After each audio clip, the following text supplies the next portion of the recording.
Welcome to an earlier than usual edition of Tiski Sow. We're going live at 6 p.m, so you have a chance to watch the football at 7 p.m. if you are so inclined. Lots of important stories for you tonight. Nurses going on strike. Elon Musk going really far right on the platform he now owns. And a pretty outrageous story about PPE and Michelle Mone. If you don't know who she is, you will know by the end of this evening. To guide me through all of these stories, I'm joined by Aaron Bastani. How are you doing, Aaron? How excited are you about England versus the USA? I'm good. I'm very happy. I just want to say, Michael, if I'm particularly boring today, it's because I'm on day 3 of my no caffeine journey. Stick a hashtag in there if you want. I thought you were going to say I'm on like Valium and codeine or something, but no, that's no caffeine. That's fine. Similar effects, but no, I was suitably boosted by watching Iran Wales earlier today, and I hope that England USA will keep me awake into the later hours of Friday evening. Very good. I don't think any promises can be made. First story. Nurses in England, Northern Ireland and Wales are going on strike in the biggest walkout in the history of the NHS. General Secretary of the Royal College of Nurses, Pat Cullen, appeared on BBC Breakfast to explain why. Not a single nurse that is coming on duty as we speak or trying to put petrol into their car to go and visit their patients in the community that wants to be walking out on their patients. That's the first thing. So I have tried now for 2 weeks, multiple occasions, to get the government at Westminster to listen to the voice of our members. But that has fallen on deaf ears. And as a result, they have chosen strike over listening to our nursing staff. So unfortunately, we've been pushed to the position of having to issue 2 dates for strike right in the middle of December, when our nurses will stand on picket lines losing a day's pay on both occasions and when they cannot afford it. But they will continue to do that to speak up for their patients. They will continue to do it until this government listens to them. And that's really unfortunate that every single government seems to be with the exception of Scotland, seems to be turning their back on nursing staff at this point in time. You turn your back on nurses, you turn your back on patients. That was Pat Cullen, a very impressive speaker with a very odd filter on her webcam. In any case, those 2 days of industrial action will take place on the 15th and 20th of December. It will be the first time in the union's 106-year history that nurses have gone on strike across all 3 countries. In the meantime, Health Secretary Steve Barclay has refused to reopen talks with the union over pay. And Pat Cullen had this message for the government. If Mr. Barclay wishes to meet with me and get round a table and stop the spin and start to speak, he can avert these strikes. But my door is wide open night and day. I will make myself available, as will my team, on behalf of our nursing staff. That option isn't open to me at this point in time. And consequently, he has chosen strikes over speaking to me. The Nurses' Union is asking for a pay rise of 5% over inflation measured by the retail price index, so around 17.6% in total. It sounds like a lot, but is it justified? This graph from the Health Foundation shows how NHS pay has changed since 2011. The green bars show the nominal change in pay. The red bars show the real terms change in pay. As you can see, in real terms, nurses and health visitors are paid around £1,500 a year less than they were in 2011, and midwives have lost just under £2,000 a year. The context of any pay rise is a decade of pay cuts. But what will happen to patients during the strike? Here's Pat Cullen again, this time on BBC Radio 4's Today programme. Services such as oncology will be derogated or exempt from any strike action. We have a number of services that we are working through at the minute that will be derogated on the day of strike. And we will release that list soon to employers. If someone has been waiting for a hip replacement for 18 months and their operation is scheduled for that day, will a nurse be there? Now, so I just want to say back to you You listened to the BBC programme last night. 23,000 people in the NHS had to wait outside in ambulances for more than 1 hour at any time. And it said very clearly in the programme, it's leading to deaths.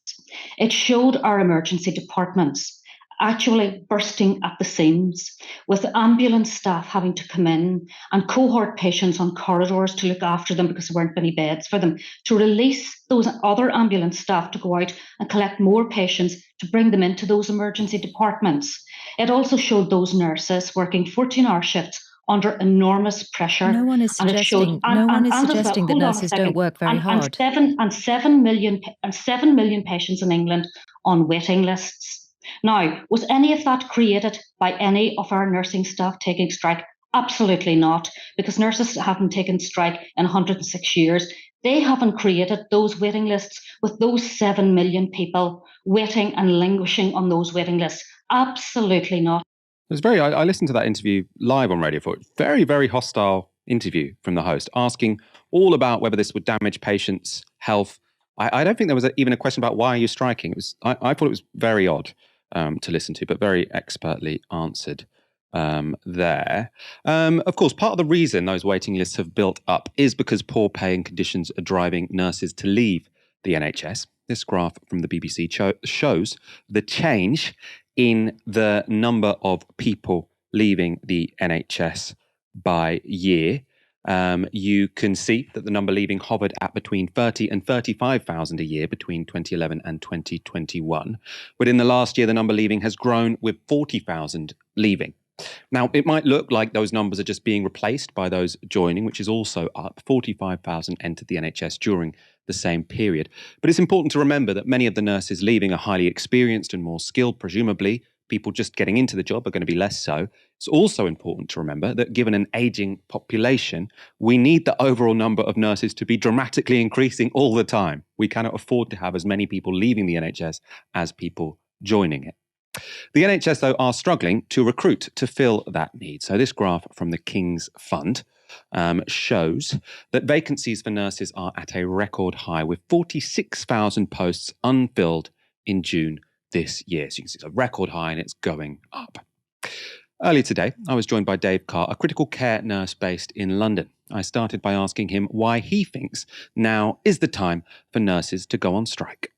When you've got an organisation like the Royal College of Nurses, 300,000 strong organisation of nurses with a 109-year history of never taking strike action, combine that with a mess that we've been left in post-COVID and 12 odd years of Tory cuts, an erosion of pay. I've lost 20% of my pay in real terms because of below inflation pay rises. A catastrophe in vacancies amongst nurses, 47,000 nurse vacancies across the NHS in England alone. We are going on strike, not just because of money in our pockets, but because of the sustainability of the NHS. Our ability to actually deliver core services is being seriously compromised all the time now. And really, we need a pay rise to save the NHS. And could I get you to talk a bit about your job at the moment, I suppose? What is it like to be a critical care nurse right now in 2022? Okay, so in critical care is one of those environments where you have to have dedicated one-to-one nursing, looking after some of the sickest patients there are in a hospital. And what it's like being a critical care nurse at the moment is extremely pressurized because our skill mix on all of our critical care areas across the country are diluted. So we haven't got the amount of nurses we should have in post. A lot of those nurses are junior, which means they're under a huge amount of pressure. A huge amount of those nurses are exhausted post-COVID. We have a huge amount of nurses that are leaving the service because they are just utterly finished after COVID. And we can't always meet the requirements of nurses on the shop floor with the nurses that we actually have available to us to work. So it does mean that care is being compromised, and our ability to deliver safe care is at risk all the time because of staff shortages and broken morale inside the NHS. And in critical care areas, that's just not acceptable. And I've been listening to a number of interviews today with sort of representatives of nurses, and what's always put to you is, but you're going to make this worse. By going on strike, we all recognise that the NHS is under pressure, but by going on strike, you're going to make this worse. How do you respond to that charge? I mean, I think it's very difficult to make the situation in the NHS any worse than it is at the moment. The reality is that because of the crisis of staffing in the NHS and morale in the NHS, we're seeing a situation where people are dying in the backs of ambulances because they can't get treatment, because people can't get into hospitals. People can't get into hospitals because their social care system is collapsed. And we've got a third of patients in NHS hospitals now unable to be discharged because there's nowhere for them to go and no packages able to be delivered. We've got 7 million people waiting on waiting lists for non-urgent operations. And there's really no chance of clearing that backlog at the moment because of the shortages we're facing in nurses and the huge pressure there is on NHS services. We're already seeing cancer treatments delayed, cancer treatments cancer diagnosis is pushed back, the inability of to get people into GP services. The reality is that what we're doing as nursing staff, and we didn't come into this to go on strike, we come into this to look after the most vulnerable and sick people. And I'd say this to anyone listening in.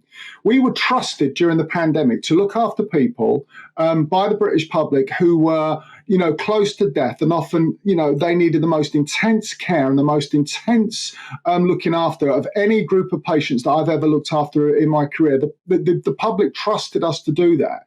Well, I want the public to trust us now when I say that we are unable to deliver the NHS that people know because of the situation that we've been placed in by years and years and years of erosion in our pay and cuts in the service that we deliver. So we're not going to make it worse. I think we're going to hopefully wake people up to the reality that the NHS is broken, and the only way we're going to fix it is value the staff that work inside it and start protecting it and funding it properly. I mean, how far would a pay rise get us in that respect? So there's two arguments. Do you deserve a pay rise? I don't think many of our audience are going to dispute that. But to what extent do you think if you win your demands here, that would actually solve some of the crises that the NHS is currently facing? So, when I speak to nurses and why people are leaving the profession, pay maybe comes into it, but more than that, it seems to be that people are overworked, that they're struggling mentally because they can't deliver the service properly because, it's at capacity, essentially. I mean, if you win this pay rise, what other consequences would that have beyond, you feeling a bit more valued? Well, I think value is really important. There's retention of staff, which is a key issue as well. I mean, and there's the ability of staff to actually work in central London and work in big cities where it's quite expensive, especially with the cost of living crisis. So we're expecting people to deliver a high quality of care, and they're finding it difficult to actually make ends meet. I mean, there's been a survey done that shows that 14% of nurses are using food banks. So you can see how catastrophic that is. But in terms of fixing the NHS, I think this is part of fixing the NHS. And this is us as health workers articulating the reality that we can't do the job any longer because we can't get people into the positions and keep them into the positions, whether they are new starters or whether they're people like myself that are at the end of their careers. We can't keep people in those positions to deliver the care that's required. And I think it opens up a whole debate about what kind of an NHS do we want and what has happened to the NHS over the last 15 years so it's reached such a situation. I mean, it really is a mess. It's a mess across the country. It's a mess in central London. It's a mess in the big institutions that are quite well funded. And what will pay do? I think what pay will do is if we win that pay rise, our health workers will feel, right, we're valued. We've been given a pay rise that will help deal with some of the problems. Right, what else do we need to do to make sure that we've got an NHS that's fit for purpose? I want to read to you a tweet from Steve Barclay, so the Health Secretary. He says, the Royal College of Nurses is demanding a massive pay rise of 17.6%, an increase around 3 times the average settlement that millions of hardworking people outside the public sector are getting. So he is saying, you're demanding more than your fair share. Where's your solidarity with the rest of the workforce who are accepting far lower pay rises than 17.6%? Well, I think everyone deserves a decent pay rise, and everyone deserves to be able to heat their houses and eat properly, across the country. I mean, we're seeing strikes breaking out all across every area. And I've got to say now, as a health worker, we support the rail workers, we support the postal workers, we support the teachers going on strike, we support anyone fighting for decent pay. And I think it's rich from someone like Barclay, who wouldn't have a clue what it's like to live on the salaries, not just nurses are existing on, but if you look at our porters and our cleaners. And of course, MPs, they've not been shy in taking pay rise after pay rise after pay rise in the NHS. And I tell you what, look at who's running the country at the moment. I think the man is twice as rich as the king. And Rishi Sunak, as a health worker, as a critical care nurse, we hold him personally responsible for the eat out to help out debacle, and putting the brakes on a circuit breaker lockdown that directly led to tens of thousands of people in this country unnecessarily dying of COVID because of late lockdowns. So I think it's really rich when we're told by the rich that they can't afford to give us a decent pay rise. So solidarity with anyone else fighting for decent pay at the moment. But Barclay, frankly, I mean, he says his door's open. He's got to be really careful on the day that the RCN go out on strike that he's not visited. I want to end by asking a question somewhat separate from the strike. I know they've got sort of common causes in a way. But this winter, lots of stories people will be reading about queues of ambulances, waiting times of over 12 hours. And if we face a wave of flu and a new wave of COVID, things could get worse. I mean, how worried should people be about the NHS this winter? I think we're past the point where we, as a healthcare professional, and we can turn around and say, it's going to be fine, we'll do our best. You're going to hear the corporate line from a lot of big trusts. And believe me, those big trusts will be trying everything in their power to ensure that when people arrive at our hospitals or when they need healthcare is delivered. But the reality is we already can't deliver it. We already can't deliver the operations. We're already seeing a crisis with ambulances. We're already seeing the problems associated with not being able to do non-urgent care and even urgent care in certain circumstances.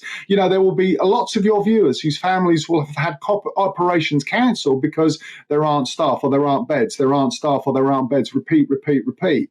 So I think I've been saying for a long time that I think there's a real problem with the NHS being able to deliver the core services. I'll tell you what you are seeing at the moment is you're seeing people that can go in private. For instance, you're told you require a knee replacement. You ask your consultant, well, okay, doc, when can I have my knee replacement? 2.5 years, a friend of mine told me he was quoted by his consultant for a knee replacement.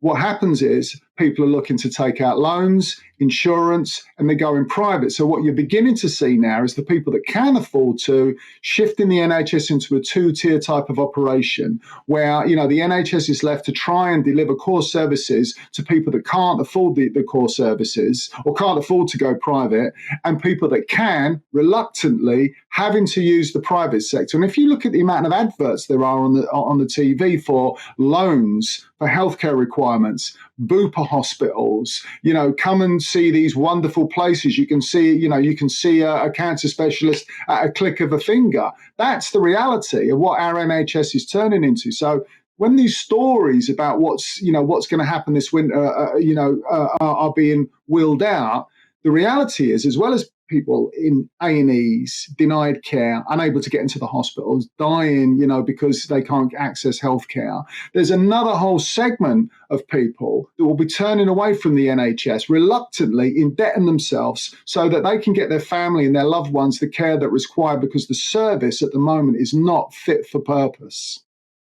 That was Dave Carr, a London-based critical care nurse who I always really enjoy getting on the show. Incredibly articulate man. Aaron, I know you have been preparing a video about the nurses' strike and nurses' pay. Do you have anything to add that we haven't covered already? So much, Michael. I think at the moment, only 1 in 4 nursing shifts are adequately staffed. So 3 out of every 4 shifts, there aren't adequate staffing numbers. And according to NHS bosses, that is the number one reason, understaffing of nurses, as to why you're seeing 7 million waiting lists, as to why you're seeing A&E waiting times being so terrible, as to why you're seeing, these queues with regards to ambulances. That all stems from an insufficient number of nurses. One amazing statistic, came out from the GMB union recently, Michael.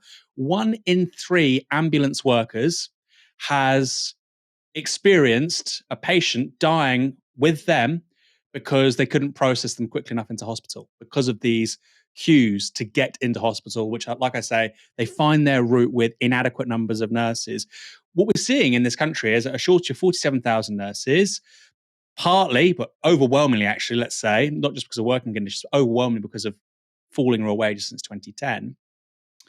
If you're a nurse, you're a new nurse in this country, you now graduate with up to £54,000 worth of debt. And all the government is offering you, since 2010 really, is you will get poorer every year. Now, you'd have to be an absolute fool to enter an industry where 3 out of every 4 shifts you're short-staffed, you graduate with £54,000 worth of debt, you'll get poorer every year, and most remarkably of all, there are 6 NHS trusts in the UK today which either have food banks or have voucher systems to feed their staff. You'd have to be an idiot, I think, to look at that. If you didn't know the social cachet and your contribution, to look at that as a set of numbers and go, you know what? I'm going to give 3 years of my life to study that, 2,000 hours of hands-on working sort of experience while you're training as a nurse. I'm going to do all that to get that outcome. I think very few people think that's a fair deal. And so if we want to alleviate the 7 million waiting list, the waiting time of an hour for an ambulance, or if we want to reduce times waiting in A&E, all of that goes back to nurses. Finally, yes, we've had large numbers of nurses joining. I mean, that was that graph. It shows more are joining than leaving. Record numbers are leaving. But you think, well, that's also bad because we've got, even more are joining. The point is, increasingly, we are recruiting nurses from countries like Nigeria, Ghana, and Nepal. I mention those 3 because the World Health Organization has explicitly said that countries in the global north should not be recruiting nurses from these countries. That's just 3. But increasingly, we effectively exploit the human capital when it comes to healthcare workers of countries in the global south because we're not willing to adequately pay nurses in this country and also pay for their training, right? Like I say, £54,000 worth of debt. So this to me is emblematic of a huge dysfunction in the NHS. And I know people mock it on the left every year. Oh, the NHS is about to collapse. You hear those statistics, 7 million waiting list, 1 hour ambulance waiting time, 1 in 3 ambulance drivers experience somebody dying on their shift when it's probably avoidable. It's because we're not giving nurses enough money. Therefore, we can't recruit enough of them. So I think in that context, give the Royal College of Nursing absolutely everything they want. Very well said. I can't wait for your video to come out. We will be coming back to nurses at the very end of the show as well. Michelle Mone is a Tory peer put into the House of Lords by David Cameron. She made her £20 million fortune through various businesses, including the lingerie brand Ultimo, and she's married to a billionaire. Doug Barrowman is a Scottish businessman who made his money through property and investment management. But all that money wasn't enough for this super rich couple, and the pandemic proved the perfect opportunity for profiteering. A Guardian investigation has revealed that Mone lobbied ministers on behalf of a PPE company. PPE MedPro was run by a friend of her and her husband's, and Mone asked ministers to award a contract to it 5 days before it was even incorporated. The report goes on to say this. Lady Mone's support helped the company, PPE MedPro, secure a place in a VIP lane the government used during the coronavirus pandemic to prioritise companies that had political connections. It then secured contracts worth more than £200 million.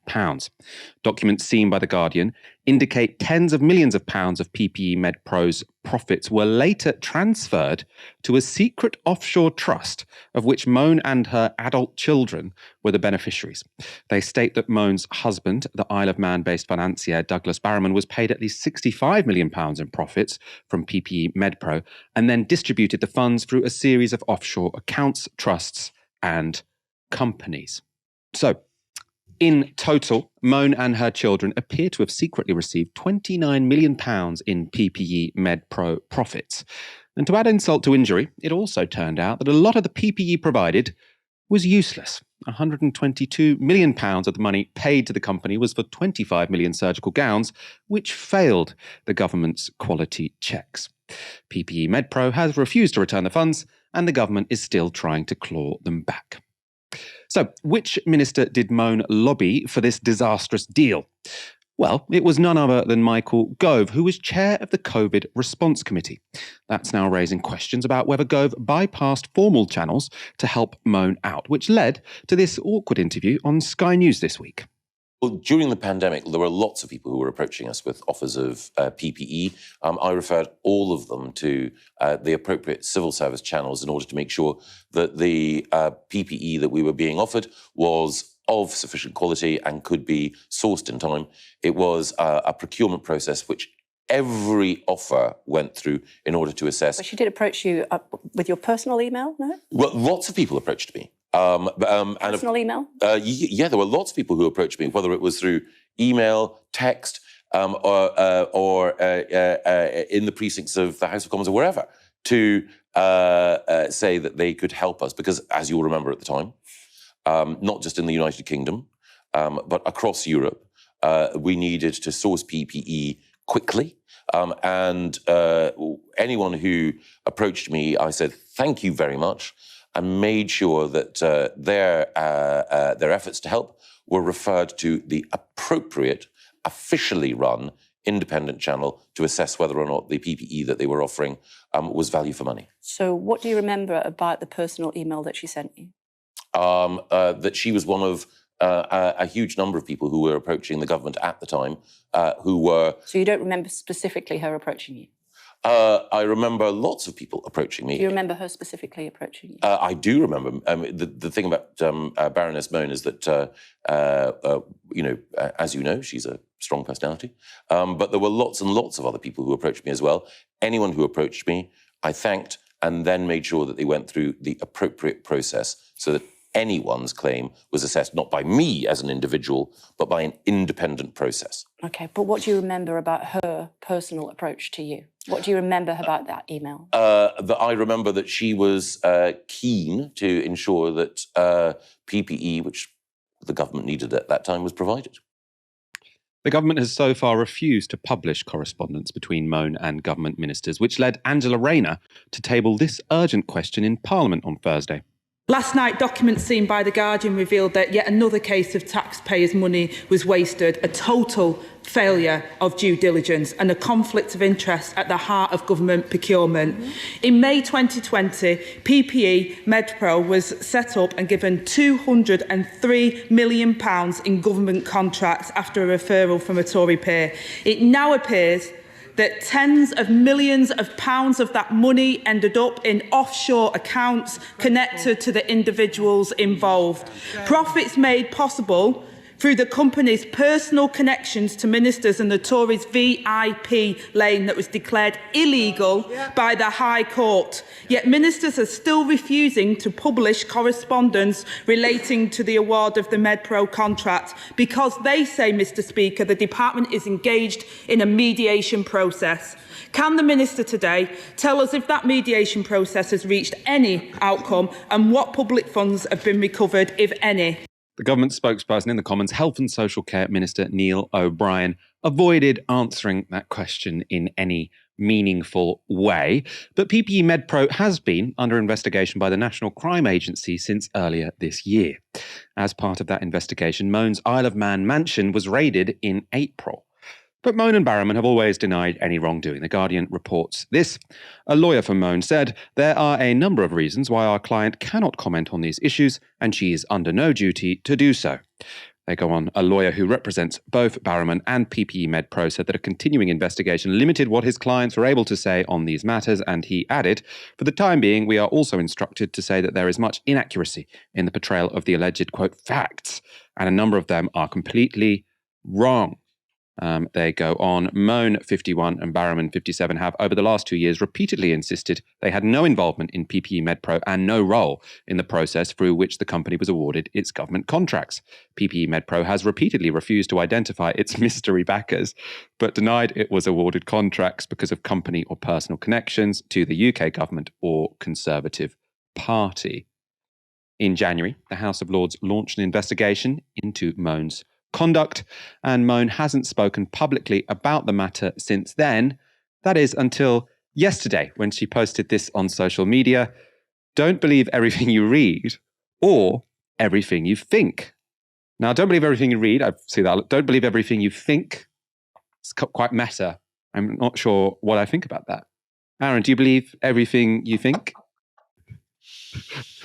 Do I believe everything? I think maybe all that Botox she's using has gone to her head. It's obstructing clear thinking. But then maybe she's kind of having doubts about her own thought process. Don't believe everything you think. Bizarre. I mean, how does somebody like that become a lifelong legislator? This whole episode is just completely insane. I mean, I suppose it's a question for you, Mike, because I know you've been following the story quite closely. We have over the last 2 years in particular heard so many stories about elite level quote unquote corruption. I'm not going to insinuate she's done anything criminal because we don't know that. But clearly there are questions that need to be answered in this particular instance. But we've heard that so many times, and yet there haven't really been massive implications for people. Do you think that might be different here, or do you think that it'll just be a little slap on the wrist and we're talking about the story today, and in 12 months' time, nobody's going to be talking about Michelle Mone and PPE anymore? Yeah, it's an interesting one. I mean, I haven't taken a line that's always been, all the outrage about the PPE procurement. I haven't often got as outraged as other people have.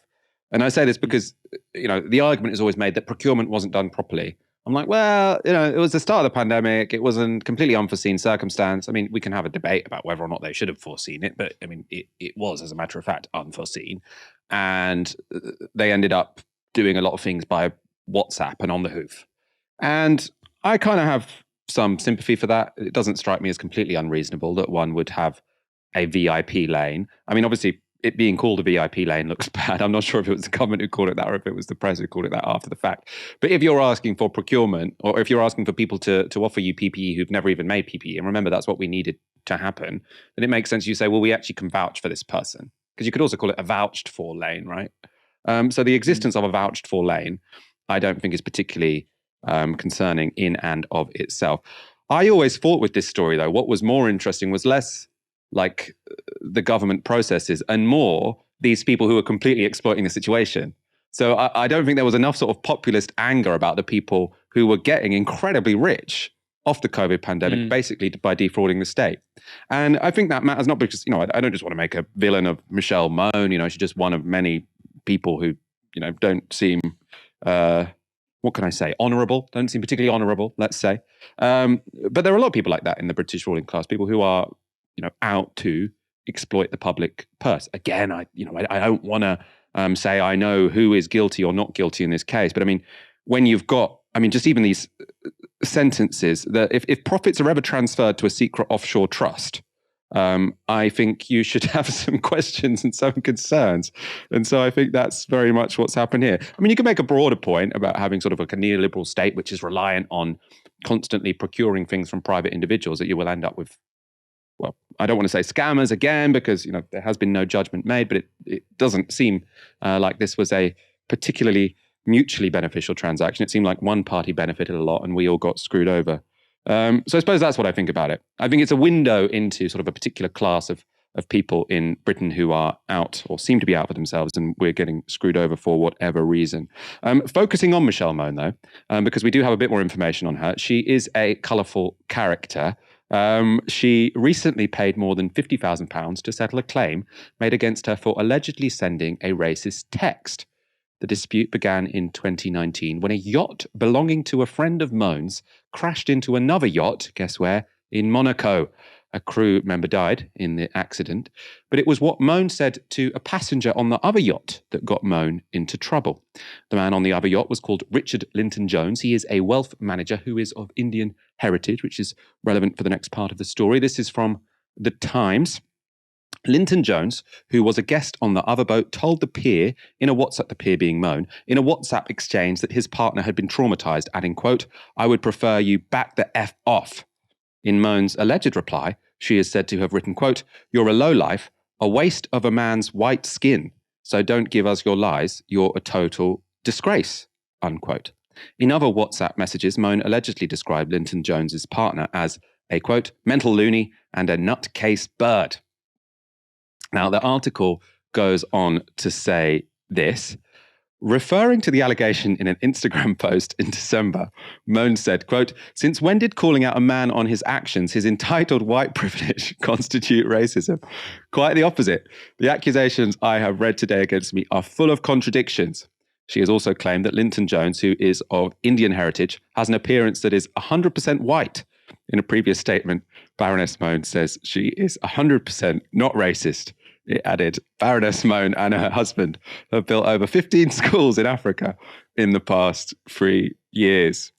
There's not much to say about this story beyond, Aaron, what do you make of it? She seems to think that she's calling out someone's white privilege, even though they're of Indian heritage, by saying you're a waste of a white man's skin. Is that ever a phrase that you would use as an anti-racist? What could that possibly mean that isn't a little bit racist? Well, I think the African schools one is quite funny as well, Michael. It's like Cecil Rhodes. This is the white man's burden. How could I be a racist? I built all these schools. Well, actually, discourse is around helping people in the global south because they're incapable of helping themselves. Yes, that is historically enmeshed within racist discourse. That's not to say that everybody who's built a school or helped fund a water well in sub-Saharan Africa or South Asia is a racist, but the idea that automatically that means you're not capable of racist behavior is clearly absurd. Waste of a white man's skin. I'll be honest, I've never heard anybody under 65 talk like that. I've heard people of like my parents' generation talk like that. You don't hear it. So, she doesn't strike me as a particularly nice person, Michael. I have to be honest. Remember, everyone always talks about the degrading of standards in politics. This was the caliber of person who was given a peerage by David Cameron. Now, this was supposed to be the competent sensibles, handing out peerages left, right, and centre to people like this. I think that's kind of what we should learn from this. Not necessarily, you always have to fill out the proper forms, even in the middle of a pandemic, but don't assume that because someone has been vouched for by a Tory, they're going to be anything other than exploitative, let's say. That's probably fair. I can probably say exploitative, can't I? Even if I can't say scammer. Elon Musk won't stop tweeting batshit stuff on Twitter, which is a problem because he owns it. This was his latest exercise in policymaking by poll. So he tweeted this: should Twitter offer a general amnesty to suspended accounts provided that they have not broken the law or engaged in egregious spam? And over 3 million people have voted, and 72% said yes. And therefore, he replied, "The people have spoken. Amnesty begins next week. Vox Populi, Vox Day." So everyone's coming back on unless they broke the law or engaged in egregious spam. Or that's what it seems like from that tweet. And obviously, he is the man who can control that. The advertisers will presumably be going even quicker than they were already, but there we are. There is one group of people that Musk seems to want off the app, though: Antifa. So this is a slightly confusing exchange. So Rams Paul, who actually I don't have the background on, but he strikes me as a fairly alt-right fella from what he's tweeting. Twitter is reportedly nuking pedo accounts. This is eliminating much of Antifa Twitter. And then Elon Musk responds, removing child exploitation is priority number one. Please reply in comments if you see anything that Twitter needs to address. Now, of course, child exploitation should not be allowed on Twitter. I'm not sure what the connection to anti-fascists is supposed to be. In any case, concerns about Musk's overtly political management of the site will not be assuaged by another interaction he had this week. So Musk tweeted, "What do you think of the culture war?" Someone responds, "I think the right needs to start funding more artists, filmmakers, and writers instead of politicians and super PACs. You don't win a naval war without any ships, and you can't win a culture war without any culture. We've been reacting too long. Time to go on the offensive." And then Elon Musk replies this: "I am neither conventionally right nor left, but I agree with your point. The woke mind virus has thoroughly penetrated entertainment and is pushing civilization towards suicide. There needs to be a counter narrative." Now, Aaron, I don't normally like to spend too much time on this show focusing on the random tweets of random right-wing people on Twitter, but this is kind of different, isn't it? Because Elon Musk now owns Twitter, one of the most important platforms when it comes to political discourse, or probably the most important platform when it comes to political discourse, and it's now owned by this guy. I mean, what should we make of these particular outbursts and how, I suppose, open he is being at the moment about the quite strange places he is coming from, sort of intellectually and politically? Well, it's hugely important, Michael, because it's one of the most influential media companies in the world, and it's not a public limited company. There are not shareholders, right? There cannot be, a shareholder uprising at the annual general meeting, and they would say, actually, as CEO Elon Musk, we don't think you're doing right by the workers, or your conduct isn't up to our expectations. That can't happen because it's not a public limited company. So, first of all, you have this hugely important business in the hands of a select group of people, not just Elon Musk. He's the figurehead, really. And so I think inevitably we are going to talk about him quite a lot. It is important if Donald Trump is allowed to get back on Twitter and proceeds to tweet again. It is significant if Milo Yiannopoulos returns to Twitter and has a massive platform and once more can generate a media brand for himself. That's a significant shift. So it is a huge story, and I just find it remarkable, Michael, that somebody who was born and raised in South Africa would be so dismissive of questions, scrutiny, and challenges from people from non-white backgrounds. His mocking of the idea of woke and whatnot. I mean, you can have those as a personal opinion, but I think that the second that you're the CEO of a major company, which, has 350, 400 million regular users, using it as an interface to discuss politics with others, I think you do have a certain level of responsibility, personally. It's not your plaything. And I think if there were shareholders, they would tell him that he wouldn't be able to do this. But sadly, there aren't shareholders, and he is. It is really, really concerning. And I think the left could really pay a great deal for this. I said when he bought the company, Michael, that he was getting it for cheap. And I still believe that. And people are saying, well, Twitter's not worth $44 billion. He's got screwed. He's an idiot. He's wasted loads of money. The amount of influence owning Twitter buys you over politics, not just in the US, but basically across, the whole of the Western world, a couple of other countries too, India, Japan. You have huge numbers of users in Japan. The amount of political and social power he's accumulated from doing that, when he is worth, now he's worth a bit less than before. He's worth about $168 million. But still, it's a quarter of his worth. You don't need that much to live. He earns so much every day. It doesn't matter. It is a really, really, really major problem. And I think it's going to get worse over time. I think, the stuff about, Twitter's going to collapse, archive your tweets. I don't think that's the main takeaway here. I think it's going to be a major challenge now to a lot of people, a lot of us on the left as well, and a lot of legacy media. I think he's going to be willing to platform and discuss things which legacy media often doesn't, for a good reason as well. Hugely, hugely interesting. Hugely interesting. You can only see him really going into a confrontation with maybe, the American government over this, a Biden administration. But reality, they've got bigger fights to get on with, and they've got 2 years until the next election. So, yeah, interesting and a huge story. Don't undersell it, and don't think the guy's an idiot, because personally, I don't think he is. I know we get lots of comments on the show every Friday when we talk about Elon Musk, and everybody says, he's well over his head. He doesn't know what he's doing. I wouldn't be so sure. I think he's got quite a clear agenda on this. I want to go to a sort of an analysis which was given on Twitter, of course, about a week ago, which got a lot of traction with people who are sort of in favor of what Elon Musk is doing on Twitter. So it's by Antonio Garcia Martinez. He's a former Facebook product manager turned tech commentator. And so this was his thread. What Elon is doing is a revolt by entrepreneurial capital against the professional managerial class regime that otherwise everywhere dominates, including and especially large tech companies. And that same PMC, so that's the professional managerial class, which includes the media, is treating it as an act of lèse-majesté. I hope I pronounced that correctly. In Burnham's formulation, this new managerial class would supplant the former business-owning bourgeoisie and even capital itself as the elite ruling class. Most woke labor scandals in tech are an entitled middle management class at odds with founders.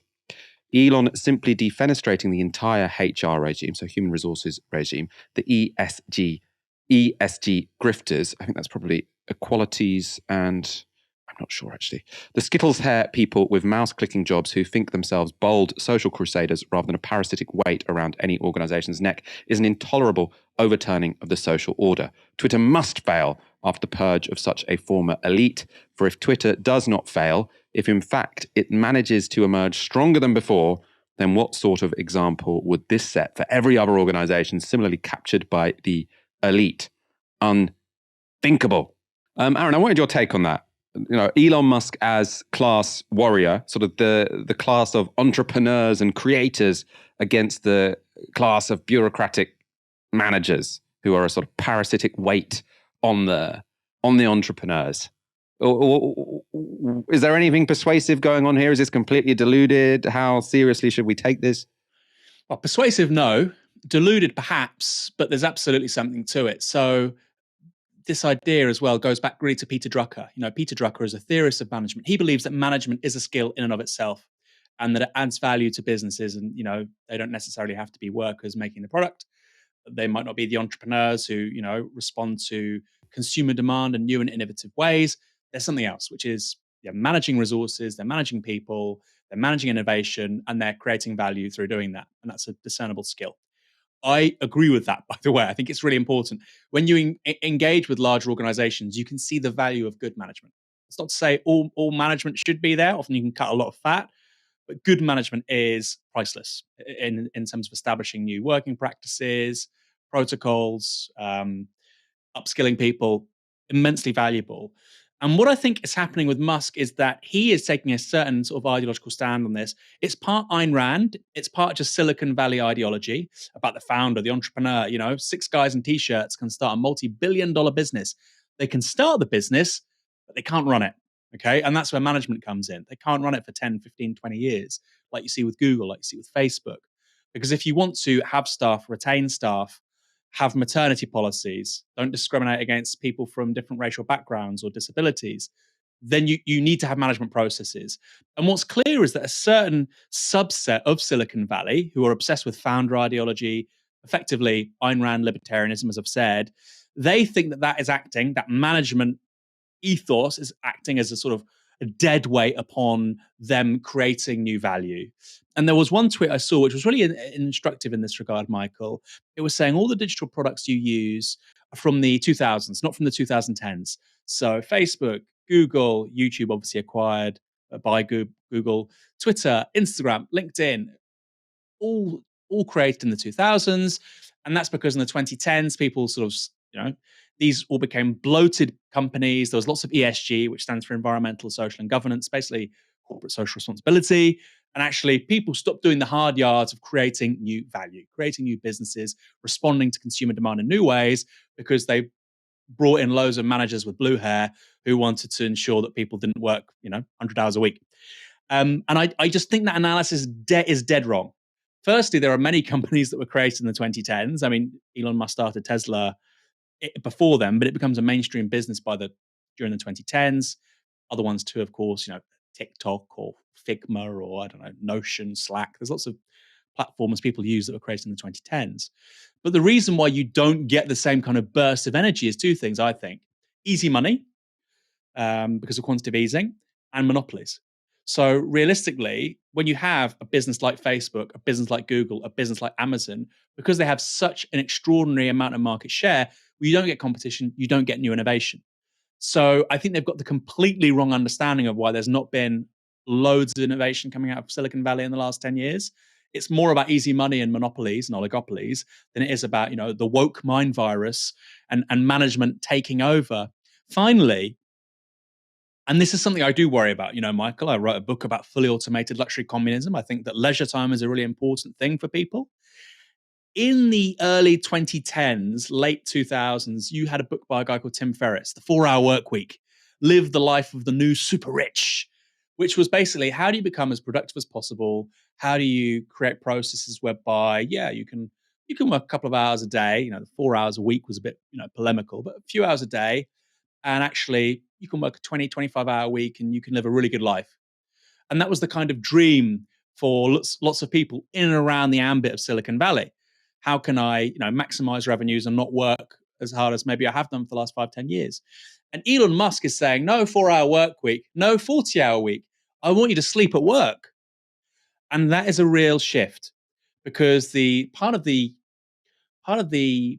utopianism of Silicon Valley was tied up with the idea that we would engage in leisure activities in new ways. We would make connections and networks with people in different ways that were unprecedented. And what Elon Musk is explicitly saying is, come work at Twitter and I'll work you to death, right? He's explicitly responding, and this is quite a new thing, the idea of a 4-day week, or the idea that actually we probably need to encourage better standards and pay for women to have children, right? Because maternity care and maternity pay is just not good enough. Or the fact that we should end discrimination against certain parts of the labour market. He is now responding to all of that and saying, that's all bullshit. I don't want anything to do with it. So actually, the success of Twitter under him, if he does incorporate those attitudes I've just mentioned, I think that's a major, major moment. I do think it's a major moment. And it's part, I think, of a broader reaction from a subset of the capitalist class in the United States, a very powerful part of it, right? The Silicon Valley types, against a revived workers' movement, revived ideas of democratic socialism, revived ideas of social liberalism, which have taken on new facets in the last decade in the US. But I think that's part of a broader insurgent left. Musk is responding to all of that. And I've never been one to really demonize a particular individual. I don't know how useful that is. But actually, his ownership of this particular company, we on the left try to think of big processes. But I actually think when you're talking about individuals making choices, this could be a major inflection point for how American capitalism views itself. On the day, the Royal College of Nurses announced the first strike across England, Wales and Northern Ireland in its 106-year history. A nurse laid into the government on BBC Question Time. Fund us properly, make nursing and clinical, and health and social care generally, a good profession that's well paid with good working conditions. We want to be proud of our profession. I've just voted to strike, and that was hard. That was a really difficult decision. Language like holding the country to ransom and things. I don't want to strike, but we've been waiting for Jam tomorrow for decades now, and it hasn't come. There is a can I just say there is Very a fundamental thing here. We have a population that is aging. 44% of public spending is going. 44% of public spending is going to the NHS, more than ever before, more per head, even real terms than ever before. It's just trying to match that need is really difficult, which is why social care reform is so important. I'm really sorry we are out of time. I think the point you also will make is you feel insulted by suggesting you're holding the country ransom, and I don't want to strike. Okay, we hear you. But I need more money. We all nurses, care workers, doctors, we need to be able to lead reasonable lives without having to strike. So pay us, please, what we deserve.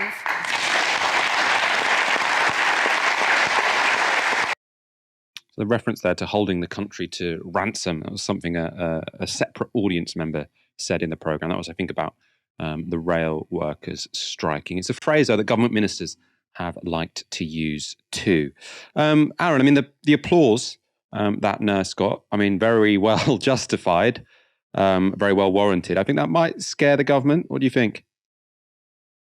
I think so. And the polling indicates that there's massive support actually for nurses going on strike. This is the first strike in the history of the Royal College of Nursing in 106 years. Incidentally, they didn't even back the idea of industrial action until 1995. They basically weren't even a trade union in some ways of understanding it until the mid-1990s. So the idea that they would do this flippantly and they're always on strike and that they're work shy. By the way, I think they'll still try and say this, Tory politicians in certain parts of legacy media, but very hard to swallow when they've literally never gone on strike before. Again, talking about what's just happened to their pay, by the end of next year, because of course, they've seen their pay fall by 10% since 2010. You've got inflation this year of 9%. The pay deal they're getting is really about 4 to 5%. And then, of course, you've got the government offering a pay rise across the public sector in 2023 of just 2%. they're looking at their real pay being 20% lower than in 2010. And the facts are more and more nurses will leave. And in the medium to long term, we will just not be able to recruit people. And so we have to pay them more. If we want an NHS, we're going to have to pay nurses more. And I thought she put that really well. Finally, I've said it already, but I'll say it again.